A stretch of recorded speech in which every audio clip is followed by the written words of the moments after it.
बच्चों, 6 क्लास के जो बच्चे हैं, मैं आपके लिए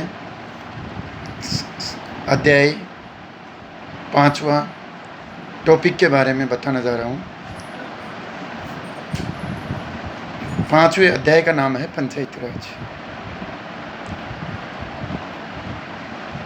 सामाजिक राजनीतिक जीवन का लोकतांत्रिक सामाजिक राजनीतिक लोकतांत्रिक जीवन वाला जो बुक है, उसका 5वां अध्याय पंचायती राज।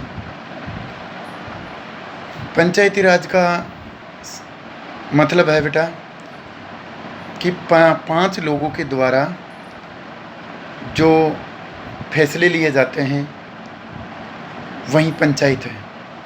उसी का रूप वर्तमान समय के अंदर, प्राचीन काल के अंदर मौर्य काल था, उसमें उससे परंपरा चली आ रही है, आज भी उसी का रूप है।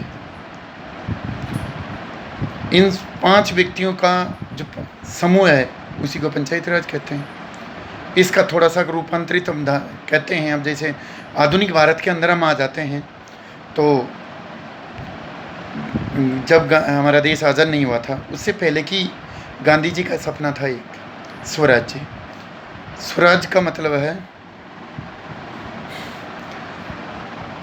स्वयं के द्वारा चलाए जाने वाला शासन। अर्थात गांधी जी की सोच ये थी कि वहाँ के लोग हैं, जहाँ पे स्थानीय लोग हैं, गांव के लोग हैं, उन्हीं के द्वारा वहाँ का प्रशासन चलाया जा सके, कि उनकी जो गांव के अंदर समस्याएं रहती बहुत सारी, उन समस्याओं का वहाँ पर निपटान किया जा सके। ये किसका सपना था? गांधी जी का। फिर गांधी जी 1900 उनकी मृत्यु हो गई। मृत्यु होने के बाद में 1952 के अंदर एक कार्यक्रम चला, सामुदायिक विकास कार्यक्रम। सामुदायिक विकास कार्यक्रम का मतलब है कि सभी समुदाय के लोगों के लिए सरकार द्वारा ऐसा कार्यक्रम चलाया जा सके जिससे लोगों की समस्याओं का निदान किया जा सके। उसके बाद में 1957 के अंदर जम्मू कश्मीर भी अलग स्टेट बन गया था, स्वतंत्र हुआ था जम्मू कश्मीर भी। और 1959 को 2 अक्टूबर 1959 को, बेटा 2 अक्टूबर के बारे में आप जानते होंगे कि उस दिन गांधी जयंती मनाई जाती है। क्या मनाई जाती है 2 अक्टूबर को? गांधी जयंती। और गांधी जयंती के उपलक्ष्य में ही उसी दिन 2 अक्टूबर 1959 को नागौर जिले के बगदरी गांव के अंदर पंचायती राज का श्री गणेश किया था पंडित जवाहरलाल नेहरू ने। ये तो हो गई पंचायती राज की शुरुआत। और पंचायती राज है बेटा विषय, ये स्थानीय लोकल गवर्नमेंट है, लोकल सेल्फ गवर्नमेंट। सरकार 3 प्रकार की होती है, स्थानीय सरकार, राज्य सरकार और केंद्र सरकार। तीनों के बेटा अलग अलग काम है। इसको बोलते हैं पंचायती राज को गांव की सरकार, गांव की सरकार बोलते हैं। अब इसको संवैधानिक दर्जा नहीं दिया गया था। कई बार चुनाव होते थे, कई बार नहीं होते थे। धीरे धीरे बलवंत राय मेहता समिति बनी थी। बलवंत राय मेहता समिति ने सिफारिश करी थी कि पंचायती राज को त्रिस्तरीय बनाया जाए। एक बनी थी बेटा अशोक मेहता समिति।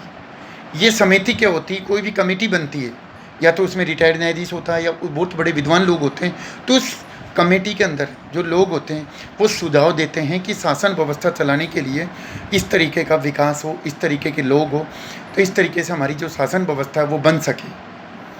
उसके बाद में जब 1957 के अंदर अशोक मेहता समिति थी, उसके बाद में बलवंत राय मेहता समिति आई। बलवंत राय मेहता समिति ने सुझाव दिए थे कि पंचायती राज को त्रिस्तरीय बनाया जाए। अशोक मेहता समिति ने सुझाव दिए थे कि इसको पंचायती राज को द्विस्तरीय बनाया जाए।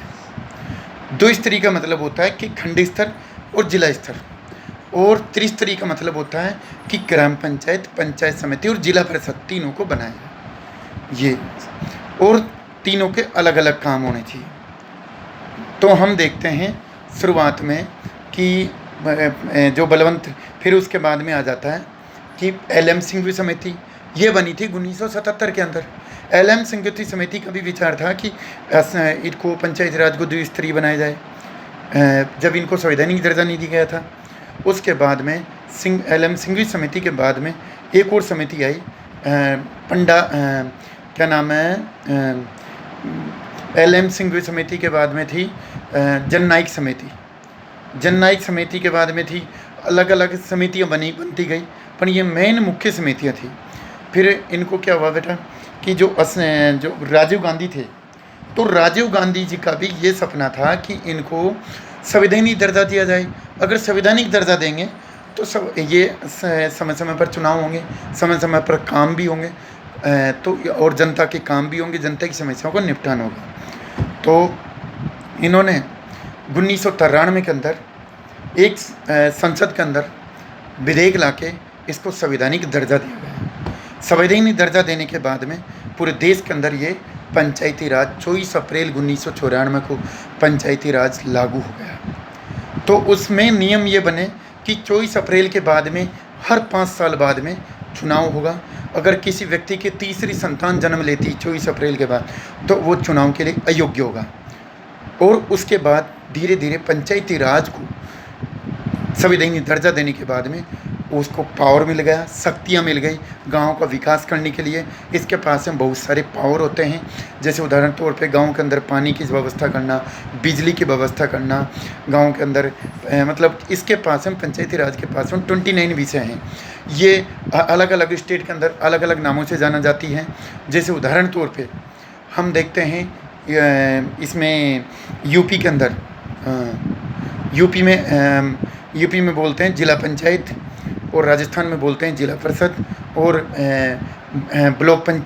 यूपी में ब्लॉक पंचायत, और हम क्या नाम है तमिलनाडु के अंदर जनपद। अलग अलग स्टेटों के अंदर अलग अलग नामों से पुकारा जाता है। ये पंचायती राज की व्यवस्था है। अब पूरा टॉपिक आप समझोगे तो पूरा समझ में आ जाएगा बेटा। तो इस तरीके से आपको पूरा समझ के करना है।